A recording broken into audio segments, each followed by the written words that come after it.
쌍디가 나미와 우솝을 구출하는데 성공한 이후 거프와 함께 하치노스 섬에 나타난 소드와 하치노스 섬에 묶여있던 코비가 나타났고, 코비는 쌍디를 막아서며 거프 중장의 허락이 떨어질 때까지 당신들을 보낼 수 없습니다 라고 말합니다. 그리고 쌍디는 코비를 보며 직감적으로 코비가 강자라는 것을 깨달으며 코비를 포함한 소드가 자신들을 가로막으면 곤란할 것이라고 생각합니다. 하지만 그 순간 보가드에게 승리를 거둔 조로가 걸어왔고, 조로는 너 코비냐? 많이 컸군 이라고 말했고, 코비는 조로씨 오랜만입니다 라고 말합니다. 그리고 쌍디는 어이 마리모, 너 해군 측 스파이냐? 새로운 해군 영웅과 너무 친한 거 아니냐고 라고 말했고, 조로는 시로 마을에서 코비, 루피와 만났던 추억을 떠올리며 니놈이 모르는 사연이 있다, 신경 꺼라 소용돌이 눈썹 이라고 말합니다. 그리고 조로는 코비, 어차피 거프 중장은 루피를 테스트하는 것 같은데 우리끼리 피볼 이유가 있나?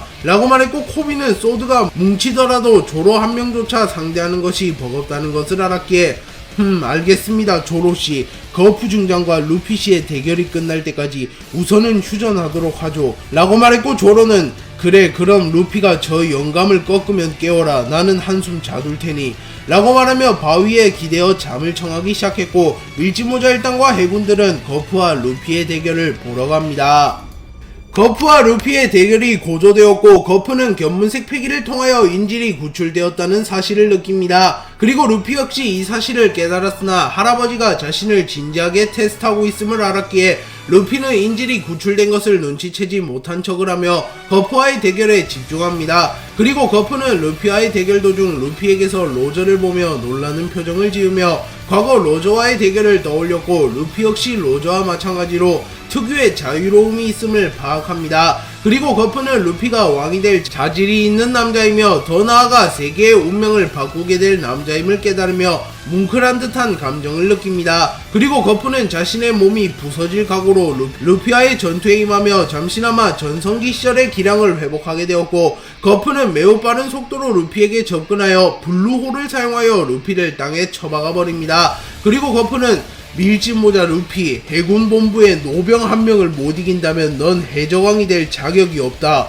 라고 소리쳤고, 루피는 니시시시 지켜봐달라고 할아버지, 난 해적왕이 될 거야 라고 소리친 이후 고무고무 게틀링건을 사용하여 거프에게 무수히 많은 타격을 집어넣습니다. 하지만 거프는 자신의 몸 전신에 무장색 패기를 두르며 루피의 공격을 버텨냈고, 이번에는 레드홀을 사용하여 루피를 공중으로 던져버립니다. 그리고 거프는 월볼을 사용하여 루피와 함께 공중으로 떠올랐고, 갤럭시 디바이드를 사용하여 루피를 땅에 쳐박아 버리려 합니다. 하지만 루피는 고무의 성질을 이용하여 자신의 몸을 길게 늘린 이후 낙하하며 거프의 뒷목을 붙잡았고, 루피는 탄성을 이용하여 다시 공중으로 올라갑니다. 그리고 루피는 배양색 패기를 휘감은 주먹으로 거프의 복부를 타격하였고, 거프는 피를 토하며 땅으로 떨어집니다. 그리고 루피는 지면을 고무로 바꿔버렸고, 루피는 다시 공중으로 튀어올랐고, 루피는 고무고무 하얀 채찍을 사용하여 거프를 쓰러뜨리는 데 성공합니다. 루피는 거프를 쓰러뜨린 이후 숨을 헐떡이며 거프를 바라봤고, 거프는 머리에 피를 흘린 채 쓰러져 있었습니다. 그리고 루피는 기어 피프스를 해제한 이후 거프에게 다가가 할아버지 괜찮아, 이상하게 기어 피프스만 쓰면 힘이 주체가 안돼서 라고 말하며 거프를 걱정하는 모습을 보였고, 거프는 부하하하하 강해졌구나 루피, 로저도 흰수염도 이 정도는 아니었는데 라고 말하며 루피가 전성기 시절 로저 거프 흰수염을 뛰어넘었다고 평가합니다. 그리고 거프는 해적왕이 된다는 게 뭘 의미하는지 아는 게냐, 세상의 모든 진실을 알게 되면 세계정부와의 대결은 피할 수 없을 게다, 동료들도 모두 죽을 수도 있지, 그럼에도 해적왕이 될 테냐 라고 물었고, 루피는 응, 난 해적왕이 될 거야. 동료도 가족도 그 누구도 죽게 내버려 두지 않을 거라고. 누가 오던 날려버리면 그만이야 라고 말했고, 거프는 웃으며 그래 루피 너라면 가능할 거다 라고 말하며 일어섭니다. 그리고 루피는 할아버지 모처럼 만나는데 밥이라도 같이 먹고 가자 라고 말하나, 거프는 해적과 같이 밥을 먹을 순 없었기에 몸 조심해라 루피, 해적왕이 되는 것도 중요하지만 건강이 최우선이다 라고 말하며 루피를 걱정하는 듯한 말을 한 이후 떠나갑니다. 그리고 거프는 하치노스 섬에서 소탕한 검은 수염에 난 전원을 호송하여 임펠다운으로 향하였고, 해적왕이 되려던 티치의 꿈은 끝이 나게 됩니다. 루피와 거프의 대결이 끝난 이후 거프를 포함한 해군은 검은 수염의 적단을 호송하며 하치노스 섬을 떠나가려 합니다. 그리고 해군의 군함이 출발하기 직전 코비가 루피 앞에 나타나 언젠가 당신을 뛰어넘겠어요. 당신이 해적왕이 된다면 전 해군 본부의 대장이 될 겁니다. 라고 말했고 루피는 니시시시 나와 겨루려면 그 정도는 해야지. 그때의 약속 아직도 유효하다고 코비. 라고 말하며 과거 코비가 루피에게 해군 대장이 되겠다고 선언한 것을 아직 기억한다고 말합니다. 그리고 코비는 거프와 루피의 대결을 보며 루피가 얼마나 강한지 파악하였기에 자신이 루피에게 닿기 위해서는 피나는 노력으로도 부족하다고 생각하며 지옥 훈련에 돌입하려 합니다. 그리고 쌍디에게 패배한 스모커 역시 루피를 바라보며 결국 널 잡는 건 나다 몽키디 루피 라고 말했고 스모커 역시 루피에게 닿기 위하여 지옥 훈련을 감행합니다. 거프는 루피와의 대결을 마친 이후 자신의 선박으로 복귀하였고 온몸에 붕대를 두르며 루피 이 자식 할아버지한테도 살살하지도 않고 말이야 라고 겉으로는 투덜대나 속으로는 루피가 자신보다 강해진 것에 대하여 흐뭇해합니다. 그리고 거프는 붕대를 감은 이후 묶여있는 검은 수염의 적단을 확인하기 위하여 선박 내의 감옥으로 향했고 기절해 있는 검은 수염의 적단을 전부 체크합니다. 그리고 아오키지는 큰 부상을 입진 않았기에 정신을 잃지 않고 있었고 거프는 아오키지에게 전병과 차를 내어주며 해군에 나가서 얼마나 자유롭게 사는지 궁금했는데 이게 그 결과냐 바보키지 자식. 사카즈키한테 진 게 뭐 대수라고 라고 말했고 아오키지는 해적에게 먹을 걸 내줘도 됩니까? 저는 당신의 그 자유로움을 동경했지만 해적이 된 것도 제 의지입니다. 이렇게 된 건 아쉽지만 후회는 하지 않습니다.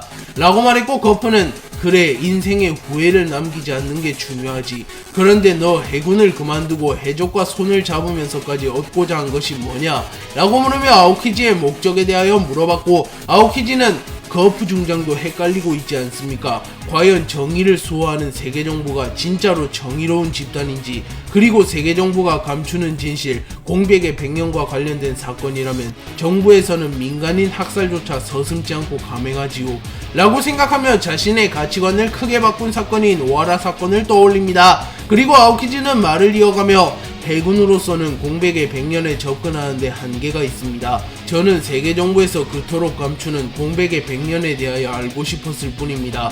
라고 말했고 거프는 세계정부와 천룡인이 진정한 정의가 아님을 알았기에 아오키지의 말에 굳이 반박을 하지 않습니다. 그리고 거프는 전병을 한 입 베어문 이후 자리를 떠나갔고 아오키지는 밀짚모자 루피 어쩌면 내가 할 일을 대신 해줄 수 있을지 모르겠구나 라고 말하며 루피가 해적왕이 되어 세계의 진실을 퍼뜨리게 될 것을 기대하는 듯한 말을 합니다. 밀짚모자 일당은 하치노스 섬에서 검은 수염의 적단을 타파하며 에이스를 구해내는데 성공했고 곧바로 라프텔로 향합니다. 그리고 에이스는 매번 민폐만 끼치구나 루피 언젠간 내 도움이 필요하다면 말해라 반드시 도와주겠다 라고 말했고 루피는 니시시시 신경쓰지마 우리는 형제잖아 위험할 때 돕는 게 당연하지 라고 말합니다. 그리고 에이스는 최후의 섬으로 향하는 거냐 라고 물었고 루피는 고개를 끄덕입니다. 그리고 에이스는 흰수염의 적단과 합류하기 위해 홀로 스트라이커를 타고 스핑크스 섬으로 향합니다. 그리고 로비는 로드스타 섬이 공식적으로는 마지막 섬이지만 지도상에도 존재하지 않는 진짜 최후의 섬인 존재해. 그 섬의 이름은 라프텔.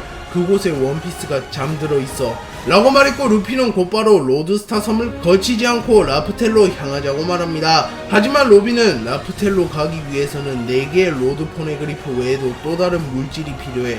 그리고 그 물질은 로드스타 섬에 있는 통칭 불의 상처 남자가 가지고 있어 라고 말하며 라프텔로 가기 위해서는 불의 상처 남자가 가진 어떠한 물질을 찾아야 하기에 우선은 로드스타 섬으로 먼저 가야 한다고 말합니다. 그리고 밀짚모자 일당은 로드스타 섬으로 향합니다. 그리고 밀짚모자 일당이 로드스타 섬으로 향한다는 소식이 전세계에 퍼지게 되었고 이 소식을 들은 크로스 길드의 수장 버기는 곧바로 밀짚모자 일당의 로드 포네그리프를 가로채기 위하여 로드스타 섬으로 향할 계획을 세웁니다. 그리고 거프가 패배했다는 소식을 들은 아카이누는 밀짚모자 루피 제 아무리 거프 중장의 손자라고 할지라도 해군의 영웅을 쓰러뜨리다니 그리고 그 양반 성격상 손자라고 봐줬을 리도 없을 텐데 라고 말하며 루피가 거프를 꺾은 것이 거프가 루피를 봐줬기 때문일 리는 없다고 생각하며 루피를 크게 경계하는 듯한 모습을 보이며 루피의 수배설을 불태워버리며 분노하는 듯한 모습을 보입니다. 그리고 키자루는 내가 잡아올까 사카즈키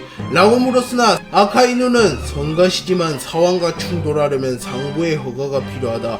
그리고 2년이 지난 밀지모자 일당의 기세는 날카롭다. 전력을 정확히 파악하기 전까지 섣부른 행동은 금물이다.